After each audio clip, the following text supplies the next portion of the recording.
Welcome to Greasy Popcorn and one of our favorite 50s hygiene films. Are you ready for marriage? Thanks for joining us.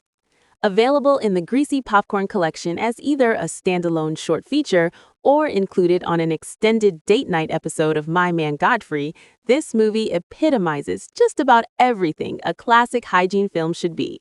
But first, what is a hygiene film? Well, if you didn't grow up in the 50s, 60s, or 70s, hygiene films, officially called social guidance films, were short, one-reel movies, often shown in classrooms, church meetings, and movie theaters to introduce and reinforce societal norms, citizenship expectations, and so-called American values. Unintentionally funny propaganda, many of these short feature films were mainstay social education tools across America for decades. Some of them actually made it into first-run movie theaters. Of course, we look back at how campy they were, but you'll never look at your friends, family, especially your parents, and school in quite the same way after watching these riveting movies. Topics covered by various hygiene films, such as the one we're about to present, included barn busters like Growing Up, Know Your Bodily Functions. There are lots of those movies for some reason. Dating, sports, marriage, public health, homework, friendship, social climbing, going to parties, formal dinners, finding a job, and of course, getting yourself physically ready for military draft. Fun on the bun, right? Just about any topic that kids and teens needed helpful steering toward, or a heavy hand in understanding a complex topic, seemed to cry out for one or more of these social indoctrination films.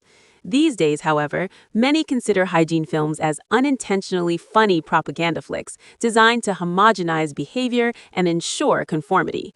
So, your movie experience at Greasy Popcorn wouldn't be complete without a few of these classics. Are You Ready for Marriage stars two freshly scrubbed yet hapless teenagers named Larry and Sue, headed to the wedding altar. Larry, as it happens, is 19 and a would-be engineer. Sue, 18, and, well, we never find out if she has any career goals, but we do learn later on that she hates engineering. Yep, this teenage couple is off to a flying start. The only problems are that Sue's parents understandably object to a marriage between two such dull, drab, and unexciting teens, and that Larry and Sue have no clue about the entire marriage process. Fortunately, they go to their local church counselor for some sage advice. And watch out for that patent-pending marriage development board. Crazy! Well, because it's a hygiene film, everything turns out well for the kids after the marriage counselor works his very tall magic. We won't spoil the ending for you, but suffice it to say, Larry and Sue live happily ever after. Or do they? There are those ugly post-production rumors that Larry successfully became an engineer, but was drafted into the army and subsequently killed in Korea building a bridge during the Battle of the Imjin River. Distraught with Larry's senseless death and armed with her hatred of engineering, Sue takes up with the marriage counselor with whom she had 5 dull, drab, and unexciting children. But those are just ugly rumors. So, without further delay, please enjoy Are You Ready for Marriage? Oh, and don't forget to stick around until after tonight's short feature, where we'll offer up production credits and other legal stuff. I know, nothing screams stick around but the promise of enticing production credits, right? Toodles!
I asked her last night at her graduation prom, and she said yes.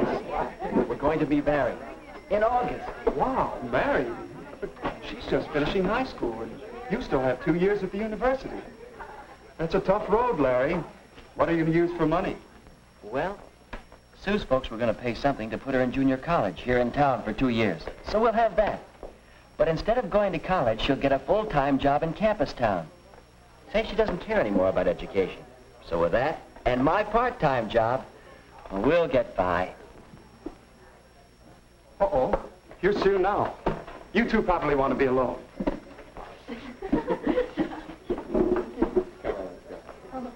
Sue, honey.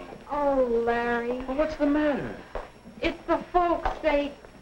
We had a terrible scene. I couldn't sleep a wink. They don't approve. They say I'm too young. They want me to finish 2 more years of schooling before I even get engaged. Oh, Larry. Oh, buck up, sweetheart. They can't stop me. Relax. And act normal till after your graduation next week. Then I can borrow Phil's car. Down to Greenville. There's a justice of the peace down there. We'll elope, honey. But, Larry, I wanted a church wedding. And all the parties and showers for me, too. And my folks, that would break Mom's heart. Well, we're the ones that are getting married, not your folks. I don't know, Larry. I read somewhere that a marriage without parents' approval has 2 strikes on it from the start. But if eloping's the only way... No, maybe it isn't. Maybe you could convince your folks that you should get married. But how, Larry?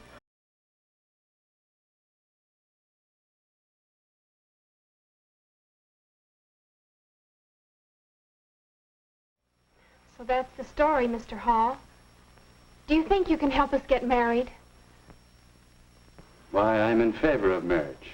In fact, I spend a good deal of my time helping people to get ready for marriage. Now, let's see. You've known each other for... 3 months, 1 week, 2 days, and 17 hours. And you're 18, Sue? And 19, Larry? Have either of you ever been in love before? Well, but not like this. This is the real thing. Yes. I had a chum in college who had the real thing with 8 successive girls. Oh. Oh, it's all right if you have it, fine. It's a very important factor in building a happy marriage. But tell me, how do you know it's real love, the kind you can get married on? Why, ever since I first met Larry, I haven't wanted to date anyone else. The whole 3 months now. And besides, I haven't even had 1 quarrel with him. No quarrels? Why not? No differences of opinion? Or no opinions? What do you talk about on your dates? Oh, movies and popular songs. Orchestras, dancing. And Larry's chosen profession, engineering? no, I don't understand any of it. I don't like to hear about it. Why, Sue, honey, I didn't know you felt that way. Well, it seems you two may have some things to talk over and settle. Might well ask yourself some questions before you get too serious about marriage. Well, what do you mean? What sort of questions? Well, questions for Cupid. You might say he should ask them before he fires those arrows. We call this Cupid's checklist. First, do you have similar backgrounds, similar bases for your ideals and standards? Second, are you real friends, comrades, pals through thick and thin? And third, do you both understand marriage? Oh, not the kind in most movies or in most popular songs, but the real everyday kind of marriage, between real people. Do you understand it? Well, golly, Mr. Hall, I don't know the answers to all those questions. I just know that I'm in love with Sue. Is that bad? No, that's good. Sure. And it's good when you recognize that you don't know the answers. It's a good sign. I don't know. I think we're friends. And maybe we can understand marriage, but backgrounds, how do they affect getting married? Well, come over here a minute. Perhaps I can show you what I mean. What's that? I call it a marriage development board. It represents the psychological distance between a husband and a wife from the time they are born until they die. Yeah, but what does it all mean? Well, let's set it up for you and Sue. When you are born, you inherit a great many differences from your parents. That's part of your background. That makes sense, all right. Now, as you grow up, you each develop separate and unique personalities. Your mental growth, your emotional outlook, your standards and ideals. Larry, your distinctly masculine outlook on life, and Sue, your feminine way of looking at things, your capacities to love and be loved. In these and many other ways, you each acquire a background, so that when you first met, you were probably farther apart, probably more distinct individuals than when you were born. But I don't want to marry a girl like me. I want to marry a man like him. So even though we're close together here, we don't know how far apart we are there. That's right. When you two met, there was probably an early physical reaction, a romantic attraction that pulled you together, a love appeal that hit you sort of boing. How did you know? Well, it happened to me. It happens in some degree to most couples who become happily married. But it takes more than this boing. For you see, if you're too far apart psychologically, if your backgrounds are not similar enough, it can cause a great deal of argument and unhappiness until... It's gone. Where'd it go? That's what you'll be saying about your romantic love if these other things cause a breakup. No, sir. This is forever with Larry and me. Fine, I hope so. But don't you think it's wise to take time to find out how much strain these differences might put on your romantic love? But there isn't any time. Larry's going away in a couple of months. Yes. Did you two ever see these figures on length of engagement and how it relates to chances for happiness in marriage? No. Two separate studies showed the chance for happiness improves with a longer engagement period. It's fair for 6 months, better for a year or 2 years. Is that because there's a better chance to find out some of these differences and become real friends? Yes, a chance to find out if your relationship will wear well. Yes, but can't we settle these differences after we're married? And if you aren't successful, before you become too deeply involved, find out if the distance might turn out to be too great. Here's another angle that should interest you both. How age when married affects the chance for happiness. You can see that the chances are better after the man reaches 21 or so.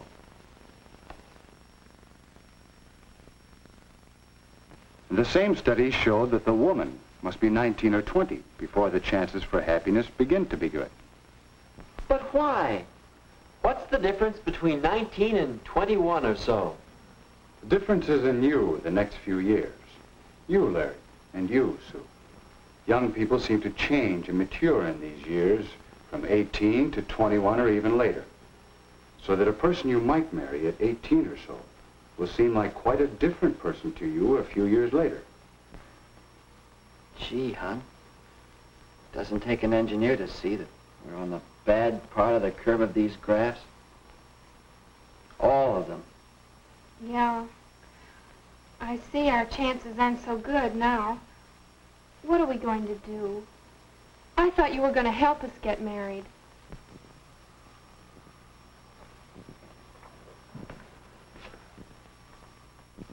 I believe I can. I think you two have a lot of what it takes to build a successful marriage. And yet, you wouldn't try to plan and build a house in 3 months, would you? Shouldn't a marriage have better planning? If you two are going to build a successful family team that will last for 40 or 50 years, how long do you think it should take to get ready for it?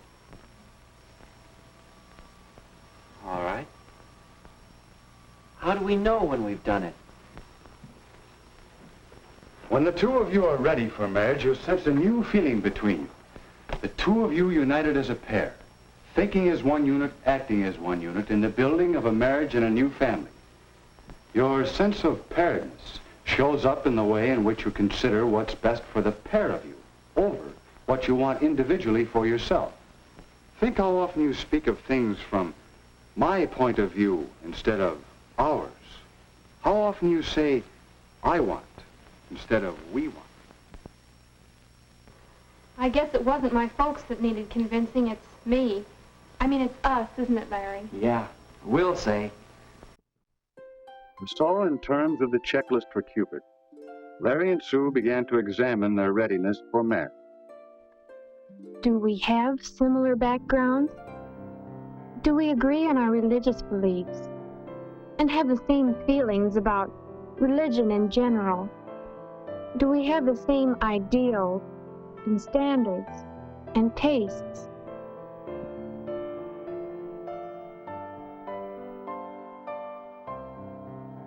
Do we enjoy the same friends? Do we share the same interests? And what about Sue and me? Are we real friends? Do we have a real happiness in being together? Talking? Or just doing nothing together? Does each of us really want to make the other one happy?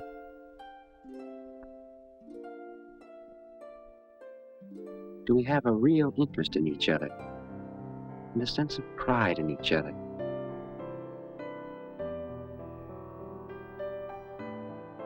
Do we know each other's peculiarities?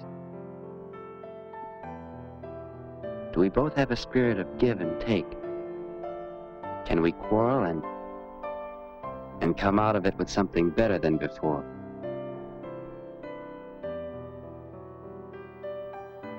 Do we really understand marriage? Do we understand the social aspects of marriage? Have we an understanding about money matters and how important it is to have enough money to do more than just get by? Do we understand the physical aspects and the family side of marriage? Do we know how much work there is to a marriage? And overall, do we have a feeling of paired unity? Those questions were helping us to find out just how strong our relationship was and helping us to strengthen it. So the next time we called on Mr. Hall, we realized how much he had been helping us. He had been talking for some time with our parents. There seemed to be general agreement that Sue and I now had a much better idea of just how much psychological distance still separated us. If you want to, Sue, your mother and I, we can make arrangements for you to begin school at State U this fall with Larry instead of at the junior college. If we want to. Then, if you two get along, in school, that is, if you continue to reduce the psychological distance, then perhaps at Christmas vacation or at Easter vacation, we'll be glad to announce the engagement. And then we can be married when Larry graduates in 2 years. I mean, 1 year and 10 months and 3 days. Yes, if the engagement period gives you two the opportunity to work things out together. If you both still want. I guess you might say we're engaged to be engaged. Mr. Hall, we both want to thank you. And say, now do you think we have anything more than Fine. Why, yes, I think you've made a good start towards getting ready for marriage.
And now, folks, it's time to say goodnight. We sincerely appreciate your patronage and hope we've succeeded in bringing you an enjoyable evening of entertainment. Please drive home carefully and come back again soon. Good night.